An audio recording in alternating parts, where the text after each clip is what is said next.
Recording stopped. Recording in progress.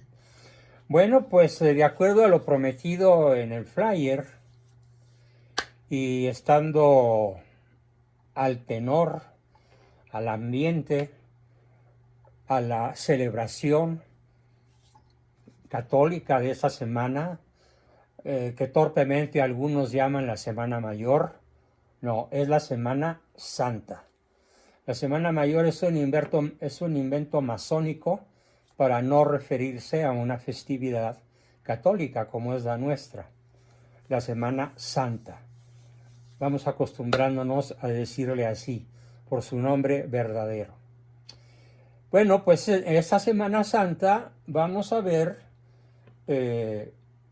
la vida, no muy amplia, pero sí en lo esencial, en el ADN, en lo más profundo, en lo más significativo de varios santos que pasaron del ateísmo, de la renegación contra la fe católica, del odio incluso a Dios, como lo vamos a ver, al más acendrado catolicismo, hasta el grado de alcanzar, algunos de ellos, la santidad. Es un tema especialmente pensado por un servidor como responsable de la buena marcha de este grupo, para que esta Semana Santa sea una semana inusitadamente superior a las otras 51 semanas del año en términos de oración, en términos de sacrificio, en términos de sacramentos, en términos de arrepentimiento y de reflexión profunda sobre nosotros mismos para revisar nuestra vida entera y pedir perdón por nuestros pecados, aun cuando los hayamos ya confesado sacramentalmente. Es un tiempo en el cual el recordar nuestras faltas debe ser una actividad profunda, sincera, que nos permita reafirmar nuestro estilo de vida para que ese estilo de vida nos lleve al último fin de manera certera y segura, a pesar de los vaivenes de la vida, a pesar de las malas aventuras, a pesar de nuestra propia debilidad. Bien, me baso en un libro, para lo que les voy a platicar, en un libro que se llama Dios preguntó por ellos, de la editorial Minos, Milenio México, publicado en el año 2015. Y en ese libro se relata el momento, en medio de sus quehaceres cotidianos, de cómo una persona siente ese íntimo llamado de Dios. En algunos casos son llamados en voz baja, allá en el fondo de la conciencia, pero en otros, como lo vamos a ver, tienen la fuerza física, auditiva, de un alud arrollador, tremendo. Elige, pregunto yo, elige el Señor Dios a gente piadosa, adornada de buenas virtudes, valores o cualidades. Pues no, no es siempre así. Más bien es al contrario. Hay personas que buscaban al Señor hasta encontrarlo, pero no vamos a hablar de ellos. No vamos a hablar de los que buscaban al Señor y lo encontraron a través de una búsqueda personal propia, movidos por la propia voluntad, por la propia inteligencia, las propias facultades superiores. No, aquí vamos a hablar de aquellos que son buscados por Dios. A partir de una vida disoluta, de una vida enemiga de Dios, de una vida viciosa y desordenada, como lo vamos a ver en algunos casos. Y comenzamos. El primer ejemplo nos lo da un señor de nombre André Frossard. Frossard, F-O-R-S-S-A-R-D. André Frossard, un intelectual francés declaradamente ateo. Fíjense, cuyo papá fue el fundador del Partido Comunista Francés, algo que contribuyó en gran medida a desguazar, a desarticular, a deshacer en el ateísmo a lo que en algunos siglos fue llamada la hija favorita de la Iglesia. Pues el Partido Comunista, formado por el papá de André Frossard, un intelectual declaradamente ateo, funda el Partido Comunista francés y negaba cualquier fundación espiritual. Pero sucedió que un día un amigo de André tenía que recoger unos libros en un convento de religiosas contemplativas.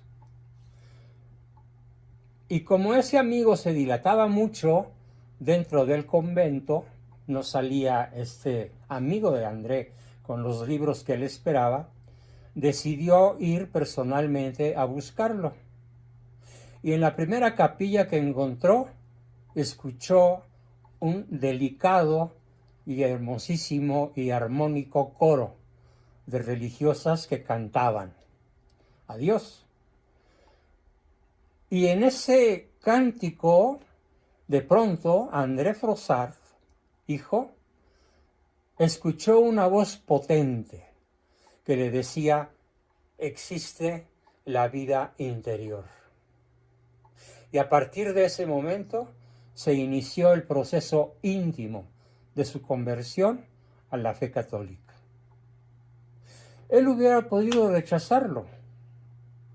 Sin embargo, fue dócil al llamado de lo que él describió con B mayúscula y P mayúscula, voz potente, que le indicó: existe la vida interior. Y a partir de ese momento, de una dirección que llevaba hacia el abismo, la volteó y la dirigió hacia la gloria. Voluntariamente aceptó el llamamiento de esa voz que le dijo lo que ya dije que dijo. Bien, esto obviamente ocasionó un gran escándalo en Francia, como lo ocasionó la conversión final, en los minutos finales, de probablemente el mayor filósofo francés de todas las épocas, ¿sí? Jean-Paul Sartre, que fue otra persona a la cual no escuchó la voz de Dios, sino que en su lecho de muerte escuchó la voz de su confesor, que había sido su compañero en un campo de concentración en la Alemania nazi, y que juntos habían escrito, por inspiración del amigo sacerdote y la pluma extraordinaria de Jean-Paul Sartre, quienes escribieran un cuento de Navidad para ser representado por los presos en un villancico, en una pastorela, no villancico, en una pastorela de Navidad en la cárcel, en el campo de concentración. Y entonces el padre intuyó por las noticias de la prensa que la vida de Jean-Paul estaba por terminar, lo visita una media hora antes de su muerte, platica con él, lo invita a la conversión y, contra toda su sorpresa, este segundo caso, el de Jean-Paul Sartre, que escucha la voz del jesuita, pide una pluma y escribe una frase opuesta a la que había estado gritando, clamando durante toda su vida. ¿Cuál era esa frase? Ese enunciado El enunciado decía: soy un ser para la nada en un universo carente de significado. Cuando él pide la pluma y escribe: me niego a seguir creyendo que soy un ser para la nada en un universo carente de significado. Voy en pos de ti, Señor. Firmó y murió. Formidable. Encuentro más formidable la conversión de Jean-Paul Sartre que la del mismo André Frossard, pero hay que tomar en cuenta que el obstáculo que tenía André Frossard pues era su propio padre y el propio Partido Comunista Francés, que tenía una fuerza brutal. Patti escribió el nombre correcto: Jean-Paul Sartre. No, es Sartre, te faltó una R al final. Escribiste Jean-Paul Sartre. No, es Jean-Paul Sartre. Sartre. Y se pronuncia Sartre porque el francés se come la E final. ¿Sí? Entonces corrígelo, por favor, para que todo el mundo lo pueda ver de manera correcta. A ver, aquí lo voy a escribir yo. Jean-Paul Sartre.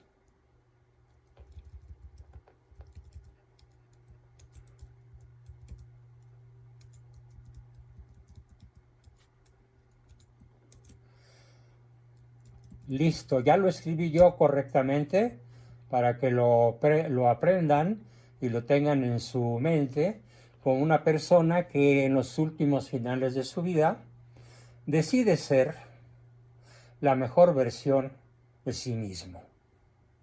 Con una conversión que causó una oleada de suicidios, un escándalo fenomenal cuando se conoció.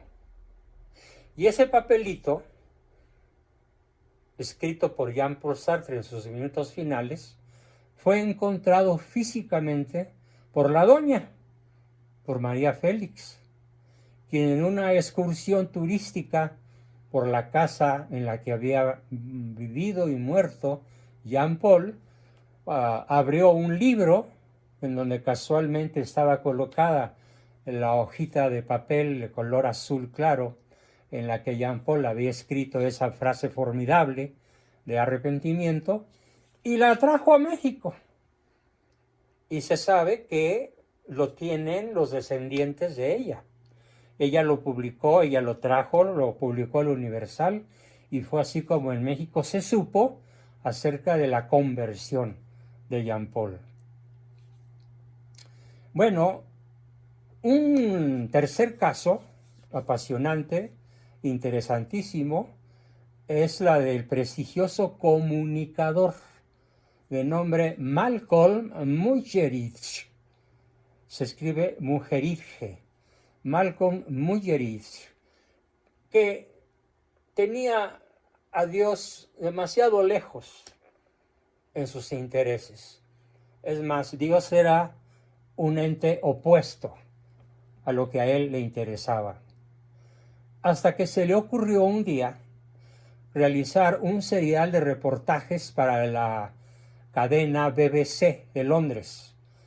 Este reportaje que ese prestigioso comunicador de televisión quiso hacer, lo hizo sobre la Madre Teresa y sobre las misioneras de la caridad en la India. Y su vida experimentó un tremendo cambio, también del abismo a la gloria. Al principio, este señor Malcolm se resistía a creer en el Señor, en Dios, pero poco a poco fue comprobando físicamente, con sus propios ojos, con su propia presencia física, entre las monjitas de la caridad fundadas por la Madre Teresa y sus misioneras, que ellas no buscaban ninguna recompensa humana, ninguna.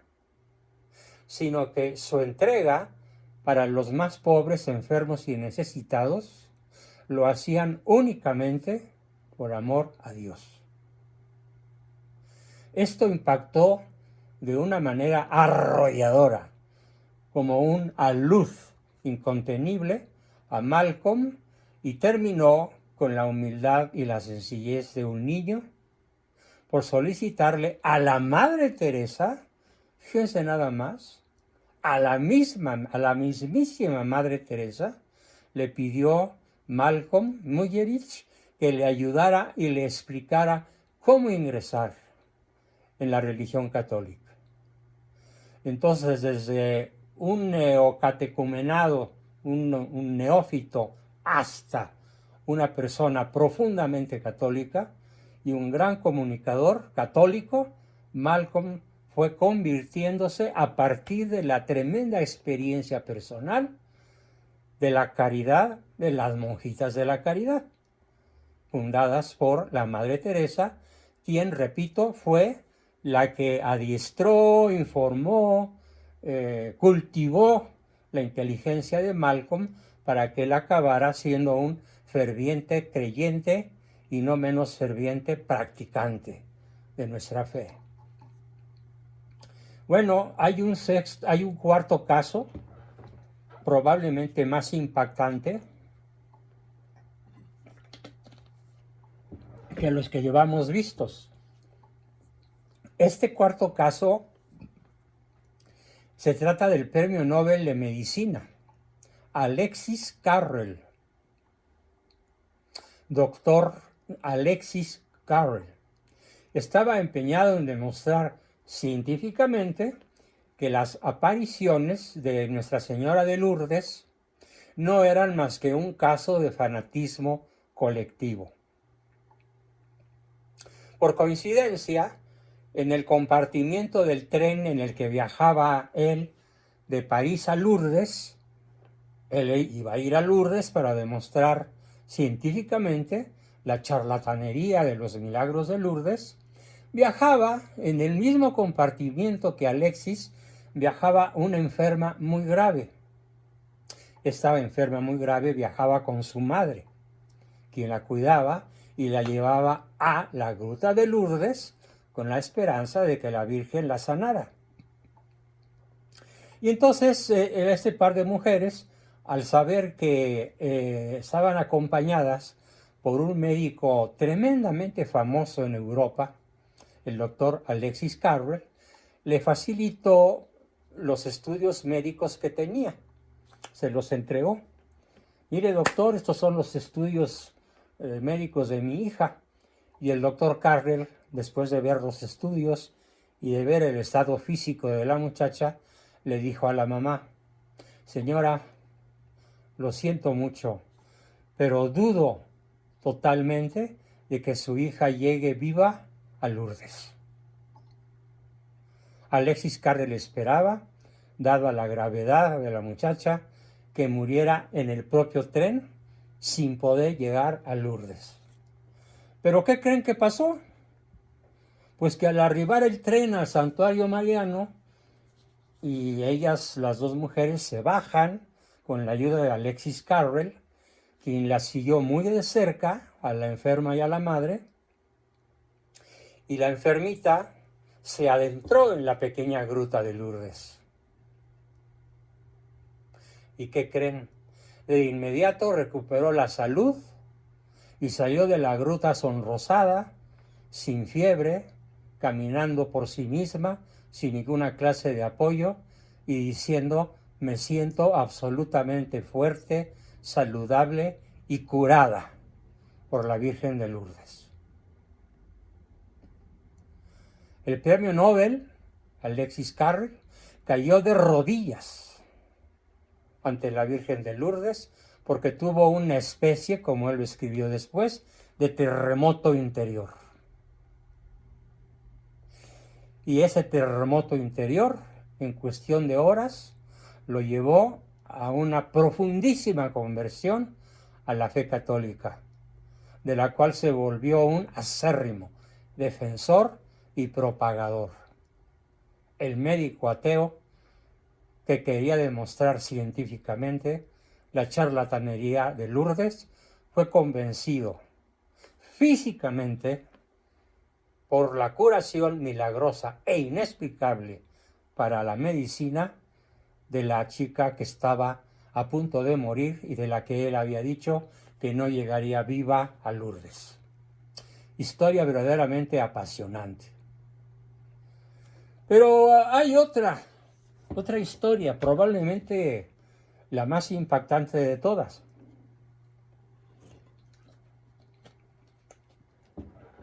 Yo debo confesar que las que les he platicado hasta ahorita yo las conocía, pero hay una que yo no conocía y la conocí esta mañana cuando estaba preparando la sesión. Y me voy a referir a alguien a quien le guste la música popular que seguramente tiene familiaridad con este nombre, con este sujeto, que se llama Bob Dylan.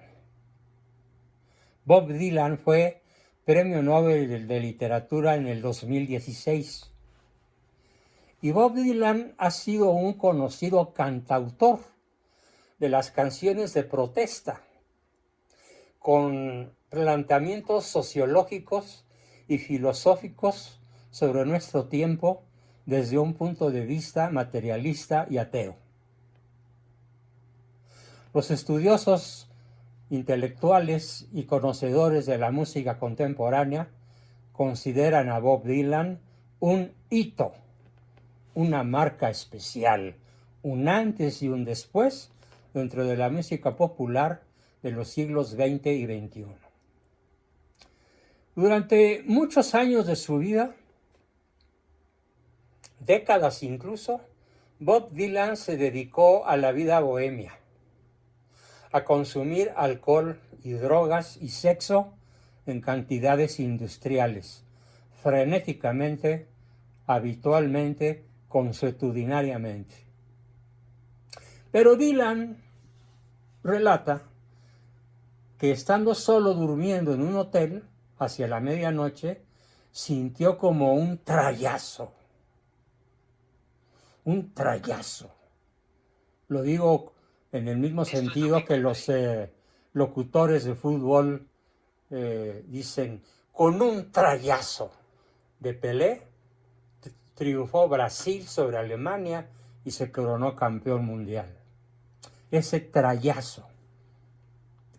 Imaginen un trayazo en un balón que viaja movido por el pie humano de Pelé a más de 100 kilómetros por hora. Bueno, pues así sintió Bob Dylan el trayazo o potente disparo. ¿Pero de qué? Del amor de Dios. En él, para él. Dios lo amó, lo ama a él y él lo sintió como un trayazo. A partir de ese momento, su vida cambió radicalmente, del abismo a la gloria. Y comienza una nueva producción musical y la explaya en un álbum que él calificó, que él nombró con el nombre de Disparo de Amor. En inglés, Shot of Love. Shot of Love. Golpe, trayazo, disparo de amor. Y en otros más, álbumes parecidos, incluyendo melodías tales como Cuando Él, Jesús, regrese, o Ayudar a alguien, o una de las más famosas, Tocando las puertas del paraíso. En el portal de la red www.opusdei.org.es hay un documental que recomiendo vivamente. Este es otro caso. Ya no estoy hablando de Bob Dylan. Estoy hablando de un portal titulado El Regreso a Ítaca. En este Regreso a Ítaca, este documental de www.opusdei.org.es, se narra la conversión, se narra la historia de 6 personas en torno a los 50 años de edad,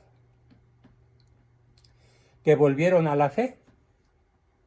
Es impresionante la situación en la que algunos se encontraban. Uno de los casos más famosos de estos 6 escribió: desde que yo llegué a odiar tanto a Dios, o sea, él reconocía la existencia de Dios, pero lo odiaba. Dice él, llegué a odiar tanto a Dios que me dediqué a atacarlo por internet. Un día sí y otro también.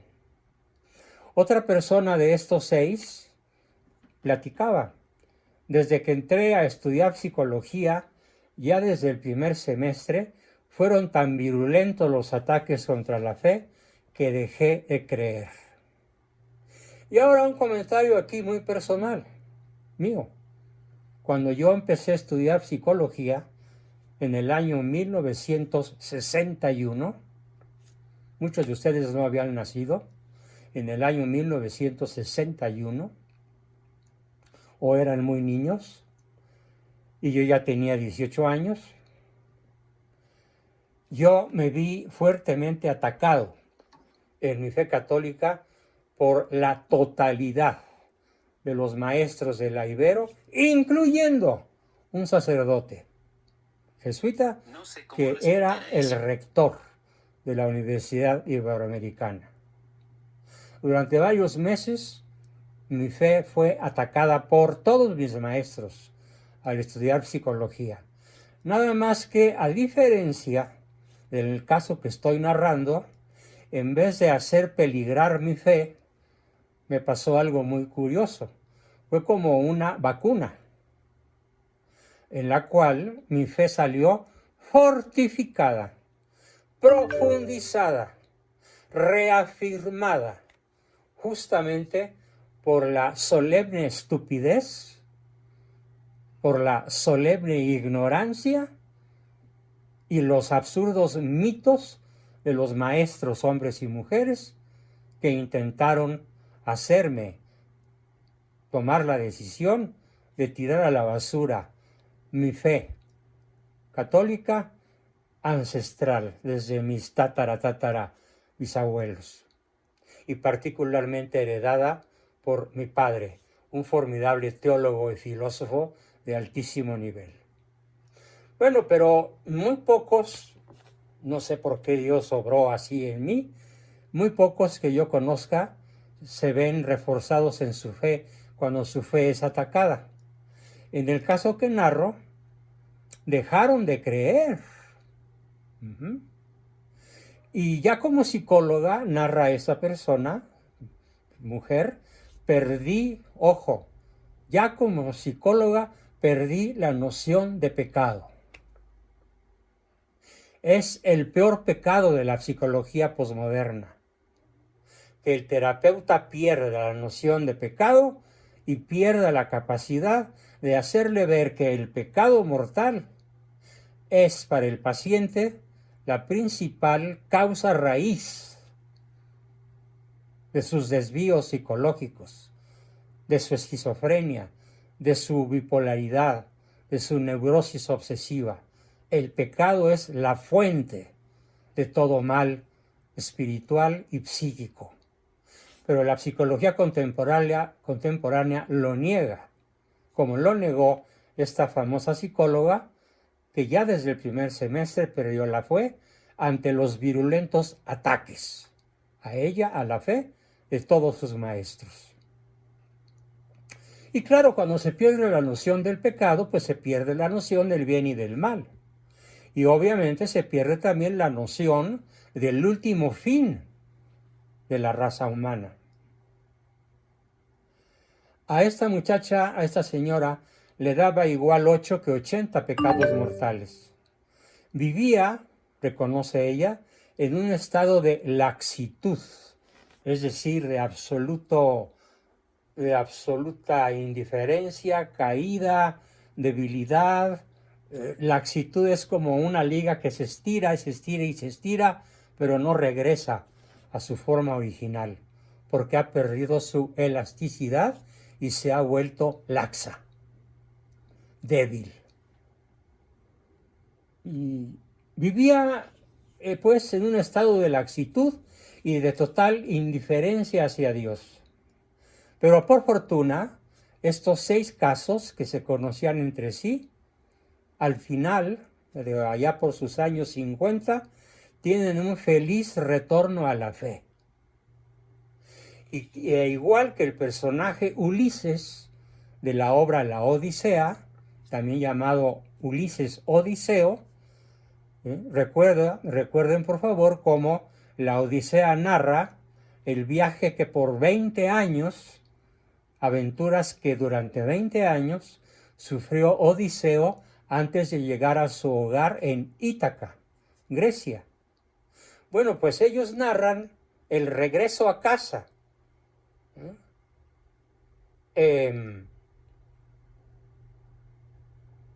Al igual que los marinos conducidos por Odiseo o Ulises, ellos sienten que, igual que lo narra Homero, después de muchos peligros y contratiempos, logran llegar a su patria, Ítaca, a su origen, a la tierra añorada donde se encuentra su familia humana y su familia que incluye la persona de Cristo, hombre y Rey del universo. Bien, pues estas son 6 historias, 5 o 6 historias, perdí la cuenta, perdón, dignas de reflexionar en tiempos de Cuaresma. Es una época de reflexión para examinarnos cómo es nuestro trato con el Señor en el frío, distante e indiferente momento histórico en el cual vivimos. Pero hay que hacer el esfuerzo de relacionarnos de manera más profunda, muchísimo más cálida, muchísimo más comprometida, al igual que todos estos conversos lograron hacerlo. ¿Por qué? Porque es un tiempo de renovación. La Semana Santa debe ser vivida por nosotros así, como un tiempo de renovación espiritual. Pero esto, salvo que Dios nos haya elegido como a todos ellos, para hablarnos al oído, para hablarnos al corazón o para hacernos sentir arrolladoras experiencias, disparos de amor, a menos que eso ocurra, en realidad esa conversión depende más de nosotros. Porque como lo digo siempre, el que te creó sin ti, no te salvará sin ti. No esperemos entonces a escuchar, como algunos de ellos, la voz de Dios en el canto de las monjas o en los actos de caridad de alguna persona o en el trayazo de amor de Dios que puede invadir nuestro espíritu en cualquier momento. Se trata pues de volver a los inicios de nuestra fe, con mayor ánimo y con mayores propósitos concretos de mejorar nuestra vida cristiana, porque solo el verdaderamente cristiano alcanza a lograr la mejor versión de sí mismo. No quiero despedir la sesión sin hacer referencia a un santo muy famoso. ¿Quién de ustedes no ha oído hablar del Hospital de San Juan de Dios? Probablemente todos lo han escuchado alguna vez en su vida, aunque no hayan tenido la necesidad de ser hospitalizados en él. ¿Quién fue San Juan de Dios? Que fíjense bien, es el fundador del concepto de hospitalidad, del concepto de hospital para enfermos en el sentido moderno de la palabra. Él es el fundador de la orden de los hospitalarios de San Juan de Dios, que fueron los primeros enfermeros profesionales que además eran sacerdotes o frailes para cuidar a los enfermos. San Juan de Dios fue beatificado el 21 de septiembre de 1630 por el Papa Urbano VI. San Juan de Dios había vivido del año 1495 al año 1550. Lástima, nada más vivió 55 años. ¿Qué tal que hubiera vivido como un servidor 81? Todo lo que él hubiera podido hacer. Después de su beatificación, fue canonizado el 16 de octubre de 1690 por el Papa Alejandro VIII y se le conoce como Juan de los Enfermos, San Juan de los Enfermos, y su festividad cae en el mes de marzo. Por eso lo menciono. Estamos en pleno marzo, ya se pasó la fiesta, pero no importa. Mientras estemos en marzo, podemos recordar a este extraordinario santo, cuyo eslogan más conocido es este: misericordia, misericordia, Señor, de este gran pecador. Son las palabras que pronuncia desde su conversión hasta morir. Vamos a ver la historia de su conversión. San Juan de Dios, nace en Montemor, Portugal. Su madre era judía, judía de raza y judía de religión. Y era hijo natural del conde de Oropesa, quien se había enredado amorosamente con una amante judía que resultó la mamá de San Juan de Dios. Durante sus primeros años en Portugal, a los 8 años, un sacerdote se lo llevó a España, hasta Toledo, donde fue pastor de la casa de Francisco Cid Mayoral, pastor de ovejas, de borregos, de ganado no bovino, sino de ganado pequeño, borregos, en la casa de un señor de nombre Francisco Cid Mayoral, que era el mayordomo del conde de Oropesa, el que había embarazado a su mamá. Desde 1521 desempeñó los más diversos oficios el futuro San Juan de Dios. Fue peón, vendedor ambulante, labriego, recolector de cosechas, etc. Pero en el 1523 se alistó en las tropas del capitán Juan Ferrús, que estaba al servicio de Carlos I, en defensa de Fuenterrabía, una ciudad española que había sido atacada por los franceses. Y cometió un error muy grave, San Juan de Dios, el futuro San Juan de Dios. Este error gravísimo fue haberse dormido, haber descuidado las vituallas, los alimentos, la ropa, el avituallamiento, pues, de la compañía en la cual él era el encargado de cuidar de tales vituallas, y por esa razón fue expulsado del ejército y se salvó por un pelito, se salvó de la pena de muerte, que era lo normal, lo tradicional para quienes cometían un delito que era considerado de alta traición. Logra salvar la vida y en 1532 realiza un viaje a Montemor, que él creía que era su pueblo en Portugal, a donde llegó para localizar a sus padres y a su familia, aunque nadie los conocía, ni a la señora judía, ni al conde de Oropesa. No sabía él, la gente no sabía dónde estaban ni quiénes eran. De ahí después, muy frustrado, se fue a Granada, ciudad andaluza, donde abrió un comercio en el que vendía estampas y libros antirreligiosos. Cuando tenía unos 40 años, escuchó las predicaciones y sermones de otro santo muy famoso español, San Juan de Ávila. en la ermita de los mártires.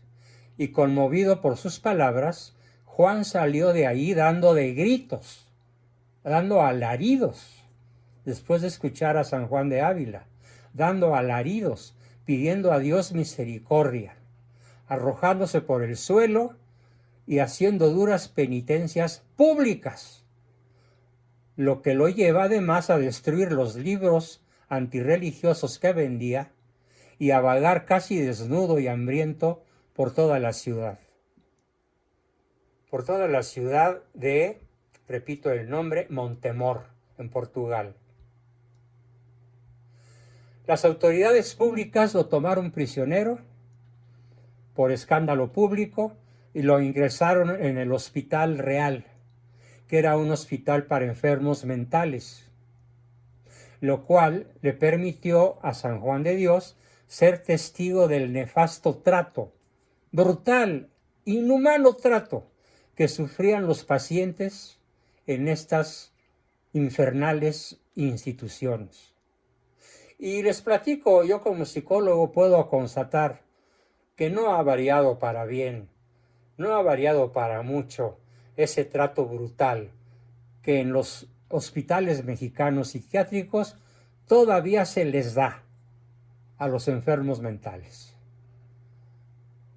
Probablemente por eso no quise yo desarrollarme como psiquiatra, ni como neurólogo, ni como loquero propiamente dicho, sino como psicoterapeuta, porque definitivamente quedé curado en salud de ver cómo los enfermos mentales son tratados más como animales que como seres humanos en el mismísimo y famosísimo hospital psiquiátrico Fray Bernardino Álvarez, situado en el sur de la Ciudad de México. Bueno, por fortuna, la cordura que demostró Juan de Dios le permitió ser liberado de ese hospital, de abandonar la condición de prisionero y salir a la vida pública, a la vida normal, muy cuerdo, muy tranquilo, pero profundamente convertido. ¿Cuál fue el rasgo esencial de su conversión? El cuidado de los enfermos y el mejoramiento de los establecimientos en donde eran internados tales enfermos. Gracias a la caridad pública, al donativo de miles de personas, pudo establecer una cadena de hospitales, el primero de los cuales fue abierto en la ciudad de Granada en el año 1537, y él dedicó el resto de su vida a la creación de una cadena hospitalaria.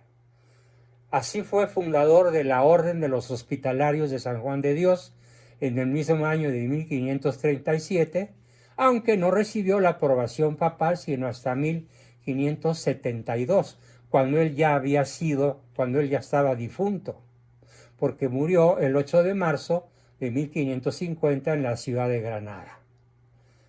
Beatificado por el Papa Urbano en el 630 y canonizado en el 690, la festividad de este héroe católico se celebra el 8 de marzo y yo hoy tuve el enorme gusto de platicarles su vida ejemplar, que logró pasar de la absoluta maldad, de la locura incluso, a una bondad y a un nivel de vida formidable, siendo él la mejor versión posible de sí mismo, y es considerado hoy como el fundador, el patrono, el creador del concepto hospitalario moderno, San Juan de Dios.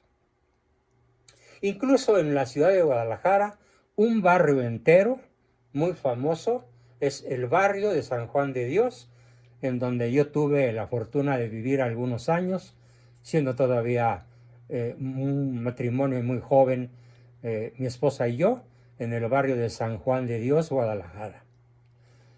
Bien, pues patrono de Granada junto con Nuestra Señora de las Angustias, y termino mi exposición recordando lo que él decía a lo largo de su vida. Misericordia, Señor, misericordia de este gran pecador. Y era un santo. ¿Qué nos queda a nosotros decir? Pues algo muy parecido, seguramente. Misericordia, misericordia, Señor, de este gran pecador.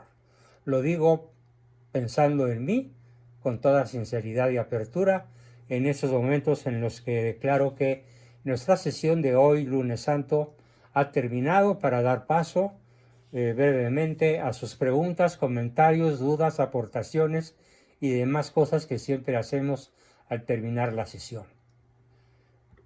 Recording stopped. ¿Quién quiere Recording in comenzar? progress. Adelante.